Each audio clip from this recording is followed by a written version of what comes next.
bởi dương mình ban nó phê cái nó bán trong cái này bởi vì rong tam án được bán phần nào thì giúp nó លោកអ្នកនាងជាទីមេត្រីទោះមានវ័យជ្រេបន្តិចមិនអាចទៅធ្វើការងារធ្ងន់ដោយមនុស្សក្មេងបានក៏ប៉ុន្តែស្ត្រីវ័យចំណាស់មួយចំនួននៅក្នុងភូមិតាត្រៃឃុំព្រះដាក់ស្រុកបន្ទាយស្រីខេត្តសៀមរាប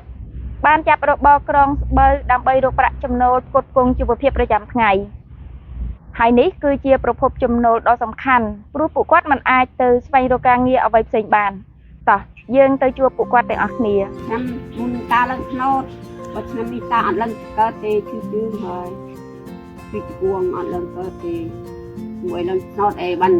tích trình hộp nè បន្ទាប់ពីស្វាមីឈប់ឡើងថ្នោតដោយសារវ័យជរាអ្នកស្រីអ៊ីងប្របវ័យ75ឆ្នាំប្រកបរបរក្រងស្បូវប្រមាណ5ឆ្នាំមកហើយ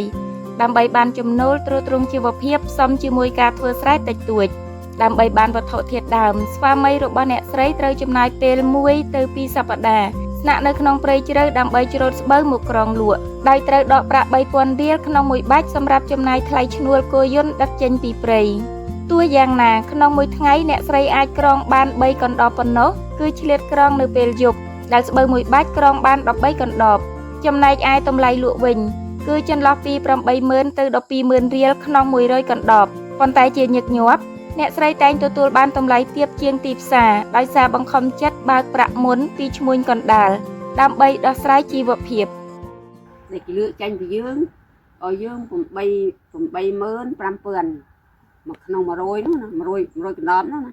và sân ta thì một tinh tel luôn dương che môi một hai tinh tel nó mà rồi nó việc đập mơn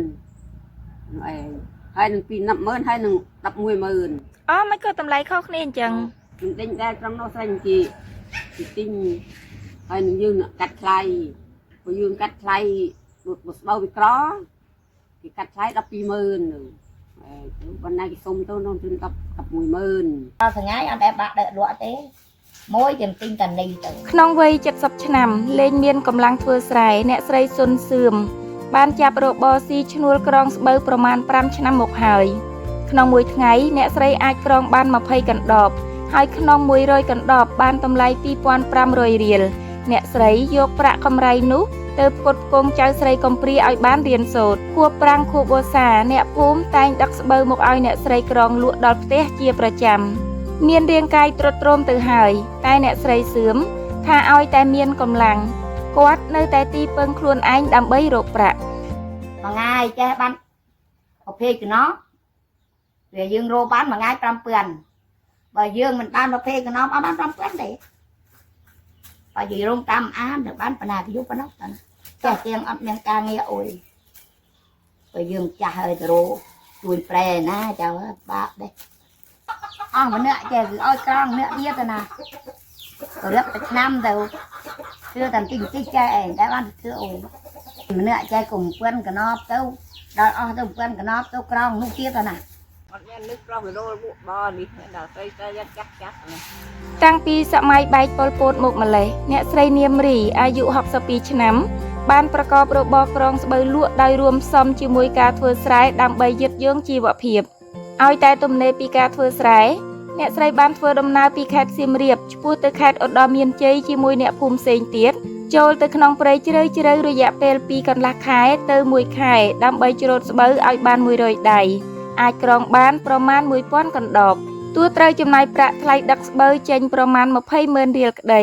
អ្នកស្រីថាក៏អាចសល់ចំណេញខ្លះសម្រាប់អ្នកស្រីរីមុខរបរច្រូតស្បូវមិនត្រឹមតែជាការងារទេថែមទាំងបានចំណូលផ្គត់ផ្គង់ជីវភាពប្រចាំថ្ងៃទៀត ហូបអត់ក្លៀនផងចូលទៅព្រី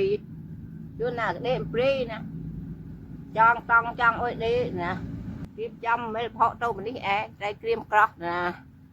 ចុះអែง่ายนะยึดลงเวงรวมได้ฟรีชุดโนแพ้จีมาโรยเจียงโรยโลเจียงแล้วโปรเตาไปมงปรำแก่โรมือมันนอกบนนั้นได้นะ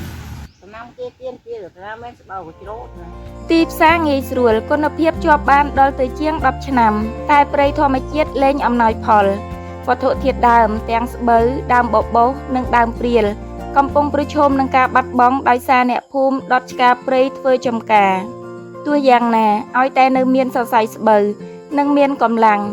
វ័យចាស់ជរានៅភូមិនេះ នៅតែមានក្តីសង្ឃឹមនិងទីពឹងខ្លួនឯងរហូតដល់ដង្ហើមចុងក្រោយ។